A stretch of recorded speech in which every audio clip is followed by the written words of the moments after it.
there, everyone. Happy Tuesday. Who is snowed in this Tuesday? I feel like majority of the country is snowed in this Tuesday.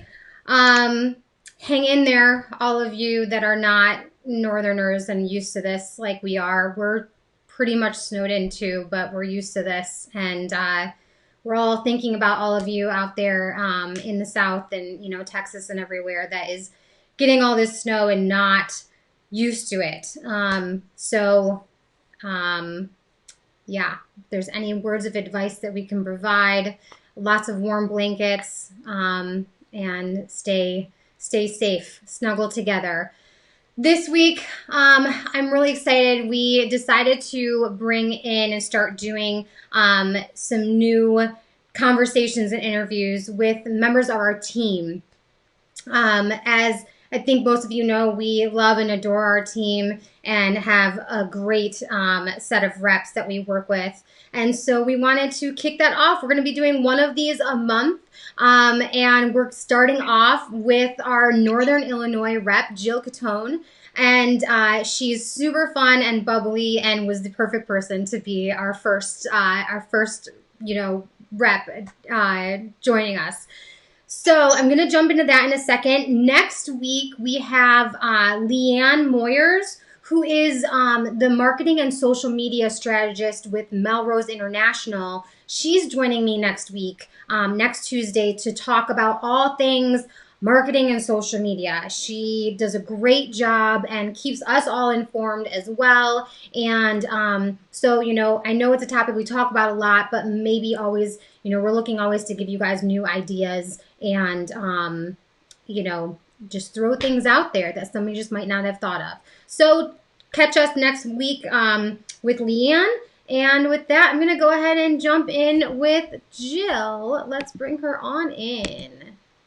Hello there. How are you? I'm good, Camille. How are you? I'm good. Thank you so much for being the first one on our team to join us.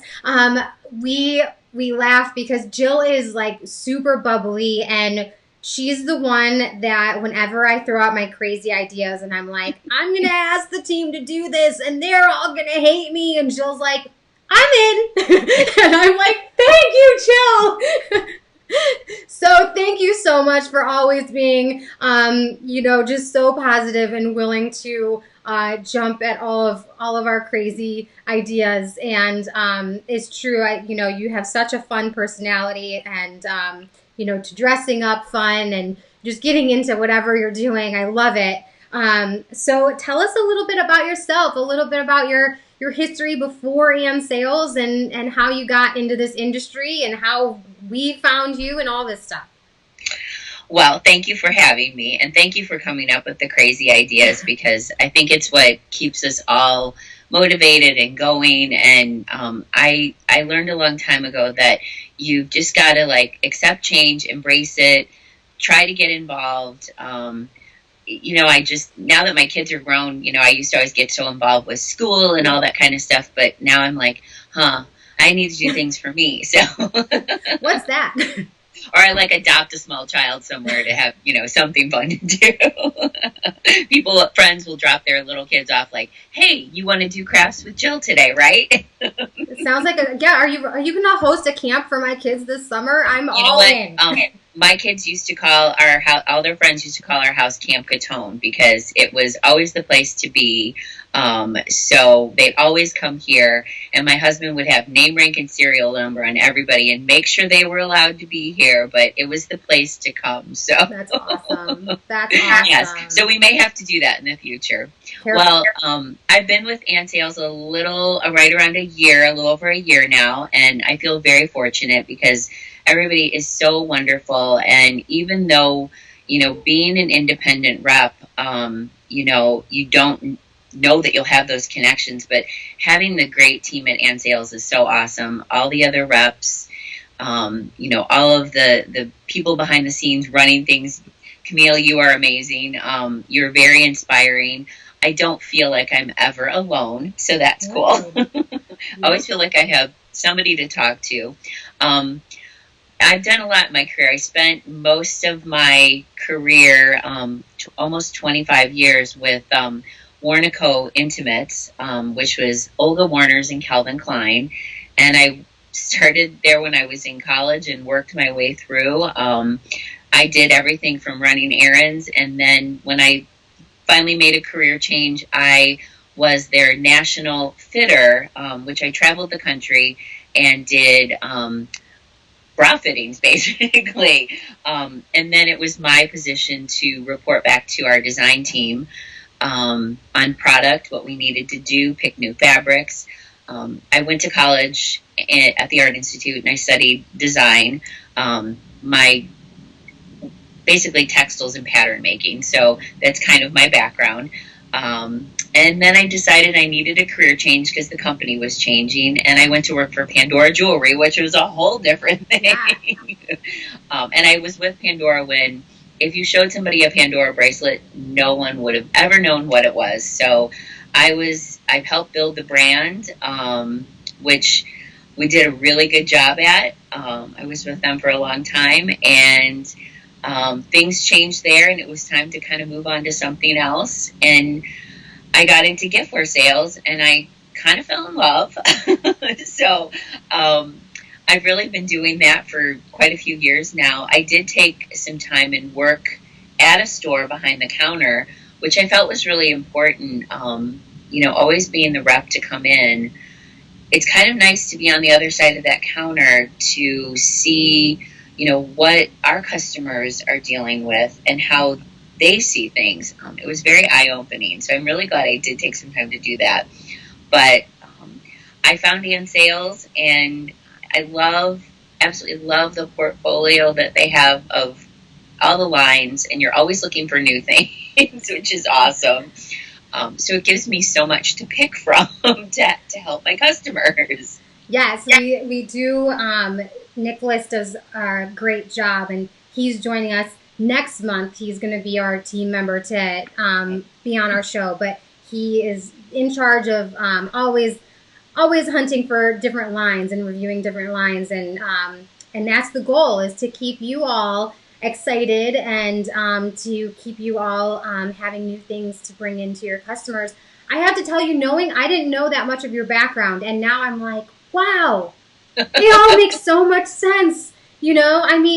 Knowing that you have such a background in design and the textiles and all of that, and I know that you have a love for sewing and doing projects, and for a while you were making a ton of masks. And at the beginning, I kept saying, I am not making masks. That is just, I make wedding dresses. I'm not making masks here. I'm just not going to do that. And I had a good friend who owns a local business come to me, and to keep her doors open, she needed masks. And she's like, please, please, please. And I'm like, oh my gosh. And my husband said, you have bins of fabric. Let's pull them out and I'll help you. And so him and we went crazy making masks. I lost count at some point, but we made probably close to 9,000 masks, and we donated probably about 3,000 to 4,000 masks to different people who needed them. But him and I were like a well-oiled machine for a while. Okay, I did not realize you made that many masks. We were like 24 hours a day. At the beginning, when there was nowhere to buy masks, it was like one person told another person. I was getting messages upon messages, and then at some point, I think I ran out of fabric, which is almost impossible for me because I've traveled overseas, and I have fabrics from my days when I was, with Warnaco. I had fabrics from when I traveled, and I really ran out of a lot of things. So we got creative, and we've managed to, it really helped us a lot get through those tough days. And it actually, on the side, I do a lot of sewing. Hence, I'm in my new sewing room. We actually redid during COVID, and I have, been able to, do some different things for different people. I usually am doing a lot of wedding things, but that switched a lot this last year. It was kind of interesting because I had several brides come to me who needed to shorten the trains on their dresses because they went from big venues to backyard venues. Yeah. And heartbreaking to have to cut trains to such a shorter length because of that. But I had some very happy brides. I spent a lot of time with lace and tulle and bustling, and but I enjoy it. So it was okay. Wow. Well, that is so cool. So you clearly have a love and a passion and an eye for design, which is so helpful in our industry. I mean, that is half the job, right? Is putting together the products with the different, design elements and seeing how it all can come together on a shelf or on a display, Oh my gosh, yes. with all the elements. The way that it visually is impactful is, critical in a store, but also the visual element of it on its own is critical for e-commerce. So It is. I think one of the things I love the most is when I am, out at, current accounts and looking for new accounts, is I love seeing their window. The window tells me so much about who they are. And when I walk in, I always walk in just looking around to see what they're doing. I love checking out new things. And one of the most important things I think is a great way I help retailers is I don't want to go bombard, I see salesmen all the time coming in. To me, it's really important to see how they set things up, what they love, the products they have in there, how they're displaying them.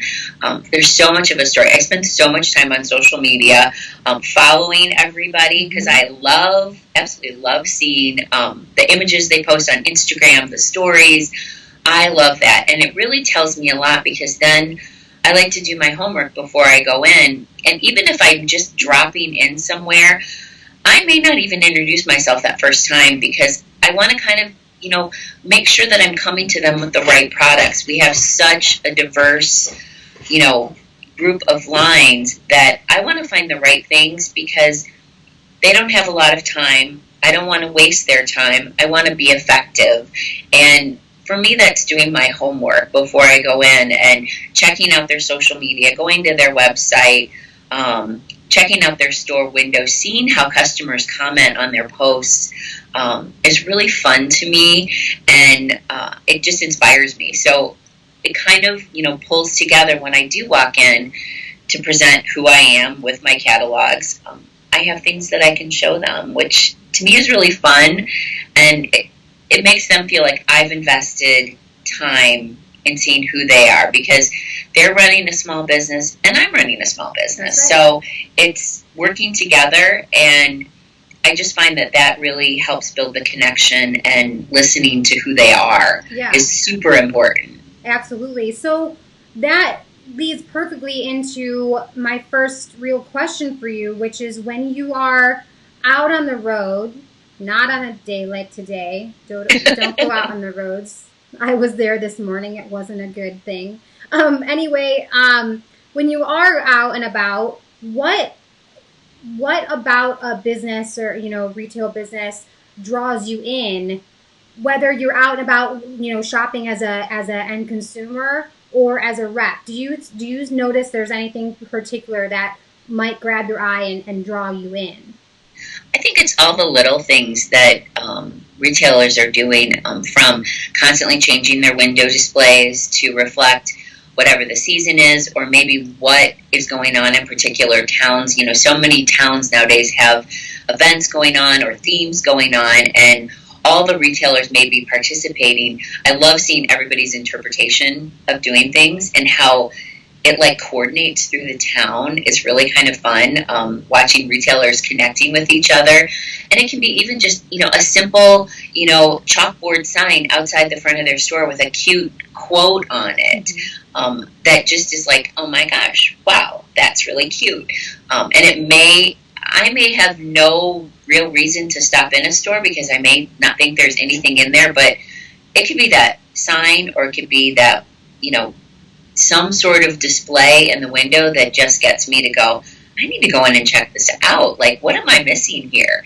And you never know what you'll find when you go in.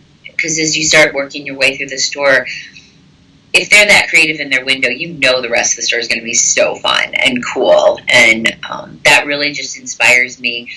And I love being able to take those ideas and just kind of keep them in my little toolbox to be able to share with other people. Like, oh my gosh, I saw this. I was in a town, like 50 miles away from here, and they had the cutest window display. They used umbrellas and they did this, and people are like, oh, I never even thought about it. I don't change my window display that often. I kind of just leave it the same. So sharing that kind of thing, like, that's what gets people to stop and check things out, is really important. And I love having those discussions with people, because you're working together and ideas start flowing and you're like, yeah, you should try that. It's in a few cases had me coming in to help them build a window display. That's okay. I don't mind. Yeah, well, we always say that being a true strong sales rep, you're a consultant. It's a partnership, and it sounds like you are really making sure that you fulfill that role in being a consultant and a partner by letting them know other strategies and things that you're seeing working, and then offering your own set of skills and design eye to sometimes help them build the window display, because like you said, they're running a small business and so are you. Many people don't realize that majority of sales reps are small businesses, all of them themselves. I mean, the truth of the matter is, Jill works, within and sales as a rep group, but Jill, you are a small business owner. Most sales reps are small business owners of themselves. So, we each understand the importance of successfully running all of our small businesses. What buying strategies have you seen from some of your most successful buyers? You obviously, they're on such a time crunch oftentimes, and they have so much on their plate. And now more than ever, oftentimes they have a smaller team and have even more on their plate. I read somebody the other day saying, hey, am I the only one that is spending 10 to 12 hours a day, 6 to 7 days a week working on my store? And, obviously we know that she's not the only one. Many of them are. So what are some really successful buying strategies that you see out there? Well, I think, like you said, so many of our retailers they're doing so many different things now because they have had to downsize, and they're, having to do everything from, buying to opening and closing the store every day, to doing their own housekeeping in the store, just, so they keep things on a limited basis with, too many people coming in. I think, the one thing I have really tried to do is listen to my buyers and what they're doing, from watching their social media to seeing how they're managing their business. Are they focused on, online sales? Are they focused on their website? All those different things. So for me, it's really important to go in knowing I have a limited amount of time and I need to share with them. It's so hard to say what the hot things are because for every retailer it's different. So I try and really, utilize my tear sheets and things like that to kind of prepare myself. Or, I really find I'm really such a creature of habit. I love hard copy catalogs. I just love them. So what I've been doing is I've been taking little notes and popping them in the side. So we can go right to those pages and they can have that catalog. But I've noted things that I think might be something I see them promoting, themselves as a retailer, just different things that they're doing. So it's really me trying to kind of narrow things down for them and showing them what I think might be helpful. It could be from, a scent of a candle, and root candles, people will ask me, what's the hottest seller? Well, depending on what type of store you are, maybe the hosta scent is going to be the perfect one for you, but down the street it's going to be more of a lavender. So I think, really zoning in on things to share with them and not talking about the top sellers always, but what could be a top seller for them. So being prepared, I think they really appreciate it because they've got a limited time and they've got a lot of different reps coming at them. So it's really important to make a statement that way, and then following up for them is really important too.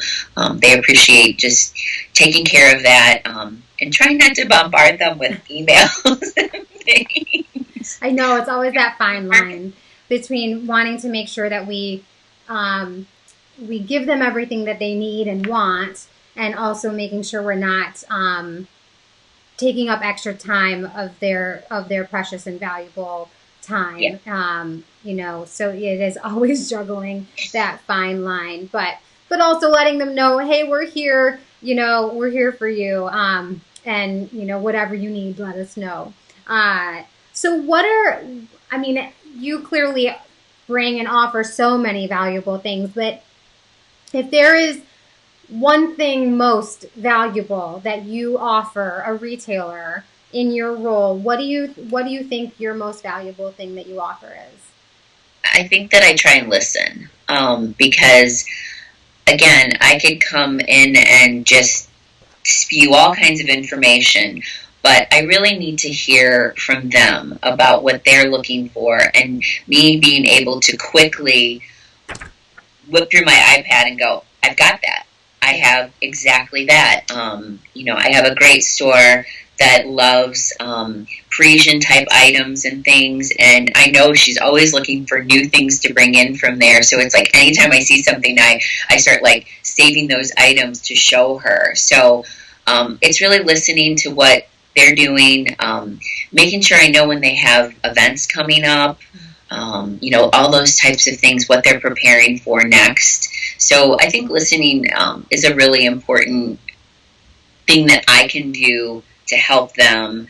And even if it's just listening to what they're dealing with and going through, and, being there. And, I may not write an order when I go in that visit, but they know that I'm there for them, and they know they can call me anytime. Text me, call me, whatever you need, and I'm going to jump in to definitely help you in any way I can. Yeah.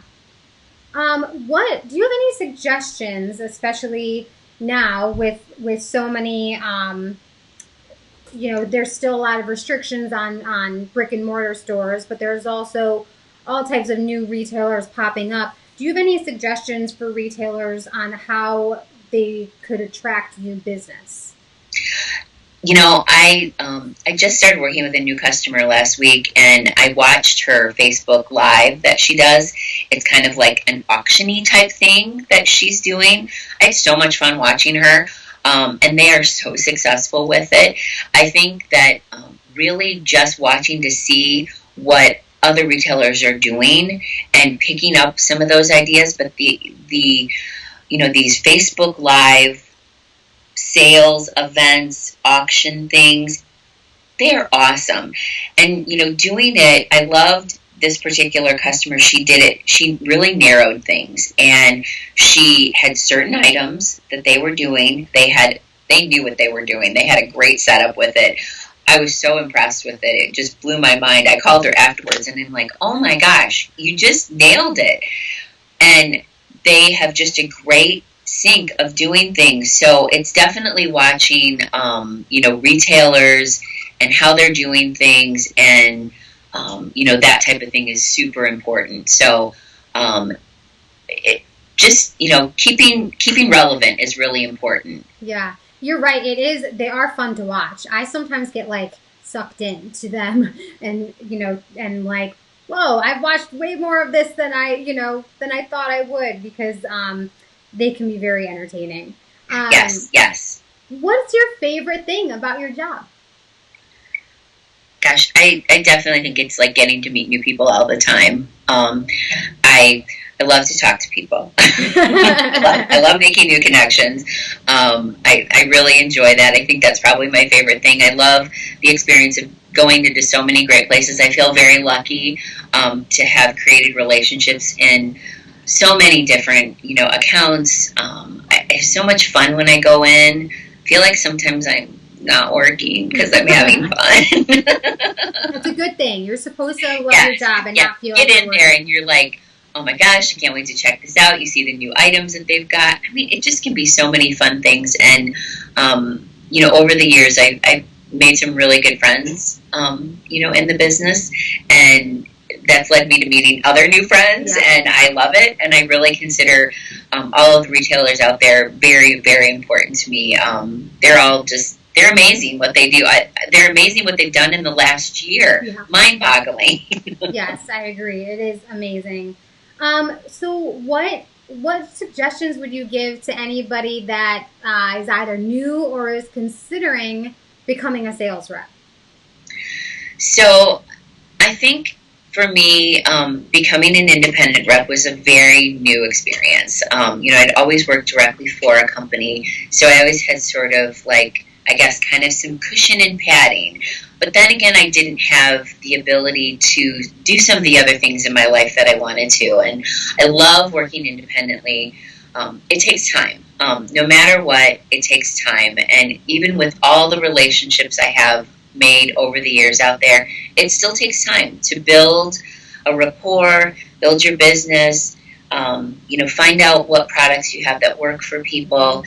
It's really important, to be patient and understanding, even, with all the different lines you work with. I spent a good chunk of yesterday cleaning out my email and organizing some things. And I said to my daughter last night, I'm like, oh my gosh, I have so many emails from so many different lines and things. It's about knowing how to be organized, managing your business, and it's just really important to be patient. That's the most important thing. It doesn't just happen overnight. It takes a little while, and that's okay. I'm willing to do that because it's really been fun. Well, but I love hearing that you have gotten and maintain the ability to do other elements of things that you love and keep those strong in your life. It's definitely important at this point in my life. I mean, my kids are grown now. They're going to be going on their way here this year. Yay! I'll miss them, but it's okay. And I feel like I've worked so hard for so many years that it's time for me to do me. And I still want to be doing this because I love being out and I love those relationships with people and seeing and doing new things. So I feel like my oldest son said, he feels like I'm really like starting a whole new thing, and it's like I'm so invigorated by it. And I'm like, I really am, because I'm doing this for myself. That's awesome. I love to hear that. Well, Jill, thank you so much for all of your background and knowledge and, letting us learn a little bit more about you and your great tips and pieces of advice. I'm going to now throw you into our final 3 questions. Okay. Are you ready? I'm ready. I always feel like I need a drum roll here. Yeah, you should get like a little soundboard with that. That'd be good. Yes, definitely. Hey, one thing at a time. I feel like I'm just finally starting to figure out how to control everything here. But that's okay. Okay, question number 1. What is your favorite book, podcast, or blog? So I started getting addicted to podcasts before COVID started, since I'm in the car all the time. My daughter was like, Mom, you've got to listen to podcasts. I was a big audiobook person. I love my audiobooks, and I still listen to those. But I've now become kind of a podcast junkie. And I've really fallen into this like love for true crime, things like that. So one of my favorites is Going West. It's a couple that does all these great, crime things from the past. I love the way they talk and their visualization of things. They're really good. Probably shouldn't listen to them sometimes, when you're driving, because they're like about cars breaking down and then these people are never seen again. Like, what am I doing? Crime Junkie is another one of my favorites that I love. But I think my most favorite is it's something that's on NPR, but they have their own podcast. It's called The Moth Radio Hour, and I love The Moth. I love the stories that people tell. I love hearing just real life things that people talk about because they inspire me. And they also make me realize that I'm not the only one going through something sometimes, that you really realize that people are all going through different things, and it's really important to hear other people's stories because you don't know. I mean, it applies to what we do every day. I may not have heard from a buyer that I work with all the time in a while. Maybe she's got something going on in her life and I just need to check in with her. So I love the relevance of, stories of people's lives and makes you really think about your own. So those are kind of my favorite. Yeah, I hear you. I became a podcast junkie too long before COVID, and I love them. I do. It's ridiculous. I have my phone everywhere I go, and I'm like, and my kids have taught me the trick if I don't have a microphone or a speaker with me to put it in a cup so it amplifies. So I usually have a cup in my phone. And it really works. I mean, it makes it significantly louder. It's a great trick. Okay, what is the most important thing in your toolbox? So I'm very old-fashioned, and I know I've got an app on my phone with to-do lists, and I've got my calendar and things, but I am a paper person. I love my paper. So I actually love like a daily list, and I found these great ones that are like, it's called Wake Up and Work, and I do one every night at the end of my day, and it's my new list for tomorrow. And I love it because it keeps me, I don't know, I just love writing on it. I love journaling, so this is kind of another way to do it. And then my calendar. I still love my paper calendar. I don't know, there's something about writing in it and the connection. Those are my most important tools because those are what keep me on task and remind me of what needs to get done to continue to move forward. And, I don't always get everything accomplished, but it's there. And I have to add things, all the keep time. Adding on. But that's my most important part of my toolbox. Yeah, I have to write everything down too. And there's the days where you feel like you're writing the never-ending to-do lists. You're like, I'm never going to check all of this off. I'm never going to check this. I mean, I've got an app on my phone that reminds me of things. I'm like, oh my God, this is ridiculous. But it does keep me in check because I do forget things. I admit it. Oh, I do too. Yeah, really bad. But all right, here is our last question, and maybe the most important. How do you think that retail will continue to evolve throughout 2021 as we are hopefully seeing the light at the end of the tunnel? Yeah. I think that there's so much that is going to continue to change. One thing that I love to hear when I talk to my customers is how they just literally just smile when they are like, my business has been fantastic. And I'm like, well, why and how? And they're like, because we're continuing to find new ways to do things. So they're very aware of that. So I think that's the thing that prior to this, change was always hard for people. Like, oh, I've been doing this way for years and I'm going to keep doing it this way. This is just the way I do my business. Well, last year kind of like, it was like a big snow globe and it shook everything up and it was like that all went out the window and we have to figure out how to do this differently. And I am blown away with how people did that so quickly. It was like, nope, this isn't going to tow me under. I'm going to move forward and I'm going to figure out ways to do it. And I think it's retailers connecting with one another, just looking for all these different ways to do things and constantly be willing to look for ways to do new things and not getting stuck in a rut where you're like, this is the way I've been doing it for 20 years and I'm going to keep doing it this way. And, stores that have been in business for a year or two to stores who've been open for 30 years and they're like, well, we got to shake it up and we're going to do it. So I think it's going to continue to evolve, and I think it's because everybody's going to continue sharing information because sometimes we don't want to share with our other stores, maybe what other ones are doing. But I think nowadays people want to know what everybody else is doing and learn new ways to do things and try things. So it's going to be really all about these great things like this, having interviews with all the great interviews you do. I've learned so much, just re-listening to things, checking things out. So it's going to evolve because we have to keep evolving. We can't stop.